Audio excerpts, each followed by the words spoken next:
চলুন আমরা একটু বোঝার চেষ্টা করি যে কেন সাম্য ধ্রুবকের সমীকরণটা দেখতে এমন হলো। তো সমীকরণটায় এটা হচ্ছে সাম্য ধ্রুবক, সমান হলো আমাদের প্রথম অণুর ঘনমাত্রা y অণুর ঘনমাত্রা এর সহগের সমান পাওয়ার বিশিষ্ট, অথবা মোলে ভাবতে গেলে মোল সংখ্যার সমান পাওয়ার, একে মোল অনুপাত, মোলার অনুপাত বা আণবিক অনুপাত যে কোনো নামে রাখতে পারেন, গুণ জেড মৌলের ঘনমাত্রা। এখানে ডি দেখে ভাববেন না যে আমরা ক্যালকুলাস করছি, ডি হচ্ছে যত মোল জেড অণু লাগবে সেটা, আবার সি মোল ওয়াই, বি মোল এক্স এবং এ মোল ভি লাগবে। তো ডি হলো জেড এর পাওয়ার ভাগ ভি এর ঘনমাত্রার এ পাওয়ার এবং এক্স এর ঘনমাত্রার বি পাওয়ার। এখন প্রশ্ন হলো সমীকরণটা কেন এমন হলো। আমি একটু আগেই একটা ভিডিও তৈরি করছিলাম যেখানে আমি লনের সাহায্যে এই সমীকরণটা আনার চেষ্টা করছিলাম, কিন্তু ওই ভিডিওটা বেশ কঠিন হয়ে যাচ্ছিল, আর আমিও একটা সহজ ধারণা পেয়ে গেলাম যে কেন সমীকরণটা দেখতে এমন হয়। তাই আমি ওই ভিডিওটা ক্যান্সেল করে এই নতুন ভিডিওটা আবার শুরু করলাম। আর আমার মনে হয় এই ভিডিও থেকে আপনারা আরও ভালো করে বুঝতে পারবেন যে কিভাবে এটা কাজ করে। এটার সাহায্যে আমরা সামনে আরও বেশ কিছু জিনিস শিখব। তো যাই হোক, একটা বিক্রিয়া কেন হয় বা সাম্যাবস্থা কি, এখানে এটা হচ্ছে সম্মুখ বিক্রিয়ার হার। তো লিখছি আমি হার বা রেট এ ভি প্লাস বি এক্স, সম্মুখ বিক্রিয়ার হার যা পরিণত হয় ওয়াই প্লাস জেড এ, এখানে সি ওয়াই প্লাস ডিজেড হবে, সমান হলো বিপরীত বিক্রিয়ার হার, অর্থাৎ rate of C mole Y plus D mole Z, উল্টোভাবে পরিণত হয় A V plus B X A একটা নির্দিষ্ট অনুপাতে। কিন্তু এর অর্থ এই নয় যে এই চার ধরনের অণুর ঘনমাত্রাও এক, কারণ আমরা একটা নিয়ে শুরু করে আরেকটা পেতে পারি। আমরা যদি সম্মুখ বিক্রিয়া চালাই তবে আমরা ওয়াই এবং জেড পাবো, আবার যদি পশ্চাৎ বিক্রিয়া চালাই তবে আমরা ভি এবং এক্স পাবো। এখন কেউ যদি বলে যে বিক্রিয়া সাম্যাবস্থায় পৌঁছেছে, তার মানে হলো সম্মুখ বিক্রিয়ার হার আর পশ্চাৎ বিক্রিয়ার হার সমান। এখন চলুন একটু ভেবে দেখি এই হারগুলোকে নিয়ন্ত্রণ করে কে, বিক্রিয়ার এই হারগুলো কিভাবে নিয়ন্ত্রিত হয়। এই সম্মুখ বিক্রিয়াটা ঘটার জন্য, যেটা আমি বেগুনি রঙে লিখেছি, সেটা ঘটার জন্য কি দরকার হয়। আমাদের দরকার হবে ভি এর এ সংখ্যক অণু, মোটামুটিভাবে আয়তন যাই হোক আমাদের থাকতে হবে এ সংখ্যক ভি অণু, যা থাকে বি সংখ্যক এক্স অণুর কাছাকাছি, অর্থাৎ কাছাকাছি বি সংখ্যক এক্স অণু থাকবে। বিক্রিয়া ঘটার জন্য এদের সঠিক বিন্যাসে সঠিক জায়গায় থাকতে হবে এবং কাছাকাছি থাকতে হবে।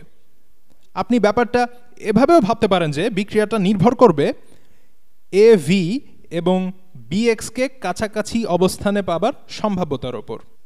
আবারও বলছি, বিক্রিয়াটা নির্ভর করবে এ ভি এবং বিএক্সকে কাছাকাছি অবস্থানে পাবার সম্ভাবনার ওপর। তাহলে আপনি বলতে পারেন যে বিক্রিয়ার হার নির্ভর করবে, ধরি হার সমানুপাতিক হবে, আচ্ছা ধরা যাক কোনো একটা ধ্রুবকের সমান হবে, যেটা নির্ভর করে তাপমাত্রা, অণুর বিন্যাস বা এরকম আরও কিছুর ওপর। অণুর বিন্যাসের ব্যাপারটা আসলেই গুরুত্বপূর্ণ, কারণ বিক্রিয়া কেবল অণুর কাছাকাছি থাকার ওপরই নির্ভর করে না, বরং এদের গতিশক্তি, আকৃতি ইত্যাদির ওপরও নির্ভর করে, কারণ অণুর আকৃতিও অনেক সময় বিক্রিয়ার হার বাড়িয়ে দেয়। তো ধরা যাক ধ্রুবকটা আমরা কে দিয়ে প্রকাশ করলাম, আর আমরা সম্মুখ বিক্রিয়া নিয়ে কথা বলছি। তো সম্মুখ বিক্রিয়ার জন্য ধ্রুবকটাকে ধরা যাক কে প্লাস। সম্মুখ বিক্রিয়ার জন্য আমাদের এখানে ভি এর এ সংখ্যক অণু এবং এক্স এর বি সংখ্যক অণু থাকতে হবে। তাহলে এক্স এর এ সংখ্যক অণু থাকার সম্ভাবনা কত, মোটামুটি কত হতে পারে সম্ভাবনা। এবারে ঘনমাত্রার ব্যাপারটা একটু ভাবা যাক। ঘনমাত্রা নিয়ে আমরা যেভাবে ভাবি, যেমন এখানে যখন আমরা ভি অণুটার ঘনমাত্রা লিখি, আমি নীল রঙে এঁকেছিলাম এখানে, এটার এককটা কি, এটা আছে মোল পার লিটার এককে, মোলস পার লিটার। এর মানে হলো মোল কেবল একটা সংখ্যা, তো যে কোনো আয়তনে কতগুলো অণু পাওয়া যেতে পারে সেটাই হলো এর ঘনত্ব। এখন যদি আমি এ সংখ্যক অণু পাবার সম্ভাবনাটা জানতে চাই, কারণ এ সংখ্যক অণুই আমাদের দরকার, তাহলে আমাকে এই ভি কে এ সংখ্যক বার ভি দিয়েই গুণ করতে হবে, কারণ আমি এখানে এ সংখ্যক অণু পেতে চাই। ঘনমাত্রা 1 বলতে বোঝায় কোনো একটা ক্ষুদ্র আয়তনে কেবল একটা অণু পাবার সম্ভাবনা আছে, কিন্তু যখন আপনি এ সংখ্যক অণু চাচ্ছেন তখন আপনি এবার গুণ করবেন। মানে এটা এরকম যে আপনি যদি 5টা কলম পাবার সম্ভাবনা বের করতে চান তবে আপনাকে একটা কলম পাবার সম্ভাবনাকে 5 বার গুণ করতে হবে। তাহলে সম্মুখ বিক্রিয়ার সম্ভাব্যতা হবে ভি এর ঘনত্বের এ পাওয়ার, আর এতেই কিন্তু বিক্রিয়া শেষ হয়ে যাবে না, কারণ বি সংখ্যক এক্স অণুও লাগবে, অর্থাৎ এক্স এর ঘনমাত্রার পাওয়ার হবে বি। এক্স এর ঘনমাত্রার পাওয়ার হবে বি। ব্যাপারটা একটু ভালো করে ভেবে দেখুন, এক্স এর ঘনমাত্রার পাওয়ার হবে বি। তো আমার মনে হয় যে এটা সম্ভাব্যতা বের করার একটা ভালো উপায়। তো আমি লিখছি এটা সম্ভাব্যতা বের করার একটা ভালো উপায়, প্রবাবিলিটি বা সম্ভাব্যতা। আচ্ছা, আমি জিনিসটা এভাবে লিখছি, হার বা রেট সমান হলো একটা ধ্রুবক যেটা তাপমাত্রা ও আণবিক বিন্যাসের উপর নির্ভরশীল, গুণ প্রবাবিলিটি বা সম্ভাবনা যে এ সংখ্যক ভি অণু এবং বি সংখ্যক এক্স অণু, এ সংখ্যক ভি অণু এবং বি সংখ্যক এক্স অণু যথেষ্ট ক্ষুদ্র একটা জায়গায় একই সাথে পাওয়া যাবে। এবং এটা অনুমান করার সবচেয়ে সহজ উপায় হলো এদের ঘনমাত্রা। ঘনমাত্রা যত বেশি হবে, অর্থাৎ মোল পার লিটার যত বেশি হবে একটা ক্ষুদ্র জায়গায়, তত বেশি সংখ্যক অণু পাবার সম্ভাবনাও তত বাড়বে। আর তাপমাত্রা বা অণুর বিন্যাস এর ওপরও ব্যাপারটা ততই বেশি নির্ভর করবে। যদি আপনারা ঘনমাত্রাকে আরেকটা রঙে লিখছি আমি,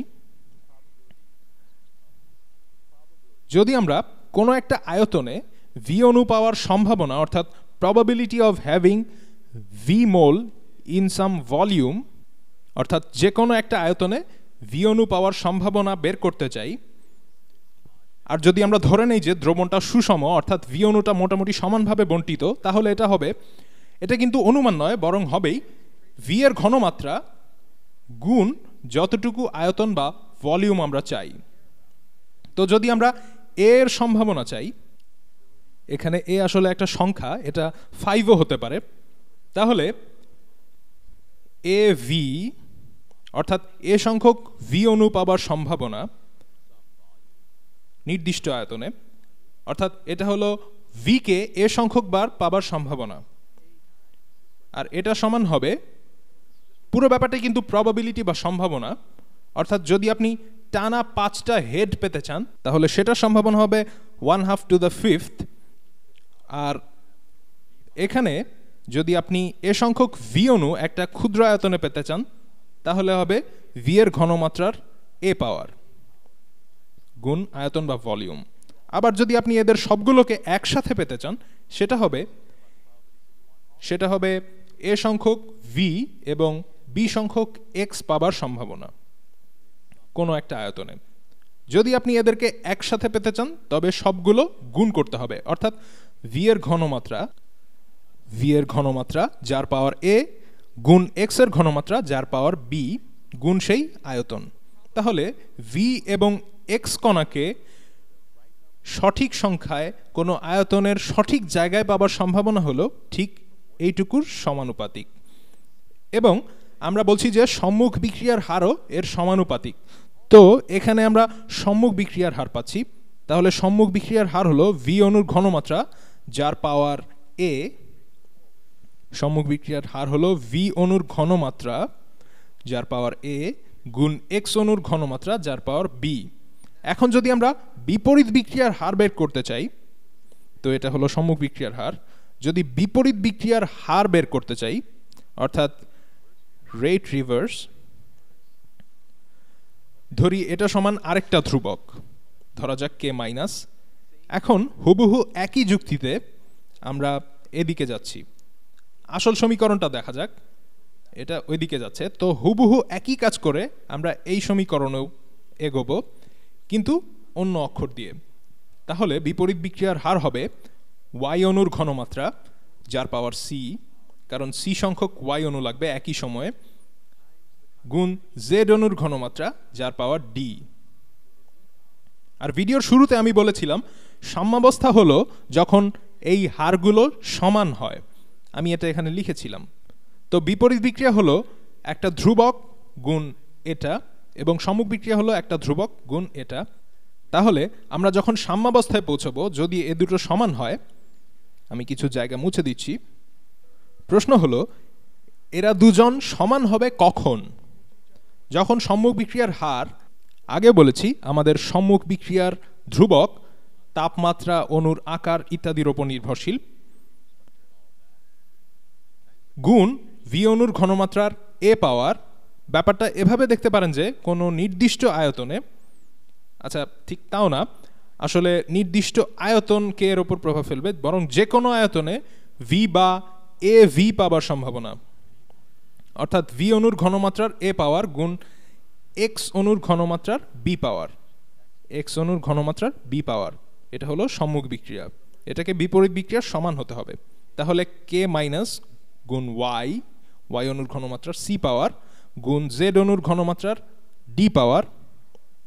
এখন যদি আমরা দুই দিকে, এখানে আরও একটু জায়গা লাগবে, মুছে দিচ্ছি, সরি,